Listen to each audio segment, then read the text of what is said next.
तुमच्या सोसायटीत, इमारतीत किंवा कारखान्यात सीसीटीव्ही लावलाय खरा, पण त्याचे मेंटेनन्सचे काय? सोसायट्या, इमारती आणि छोट्या कारखान्यांमध्ये सीसीटीव्ही कॅमेरे दिवस रात्र चालत असतात, पण नियमित देखभाल नसेल तर हे सिस्टम हळूहळू बंद पडायला लागतात आणि तुम्हाला कळतही नाही.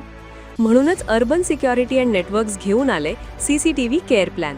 या AMC मध्ये आमचा ट्रेंड इंजिनियर दर महिन्याला येतो आणि तुमचा संपूर्ण सीसीटीव्ही सिस्टम तपासतो. कॅमेरा नीट दिसतोय का, लेन्स साफ आहे का, रात्री नीट दिसतंय का हे बघतो, रेकॉर्डिंग होतंय का, प्लेबॅक व्यवस्थित आहे का, स्टोरेज भरलेलं नाही ना हे चेक करतो. DVR, केबल्स आणि पॉवर सप्लायची तपासणी केली जाते. प्रत्येक सर्व्हिस नंतर तुम्हाला सिस्टमचा पूर्ण हेल्थ रिपोर्ट मिळतो आणि काही बिघडणार असेल तर आम्ही आधीच सांगतो. हे सगळं मिळणार फक्त 700 रुपये प्रति सिस्टम प्रति महिना. तुमच्या सोसायटीत, इमारतीत किंवा कारखान्यात सीसीटीव्ही लावलेला आहे तर आजच योग्य AMC घ्या आणि तुमचा सिस्टम सुरक्षित ठेवा. अधिक माहितीसाठी आजच आमच्याशी संपर्क करा.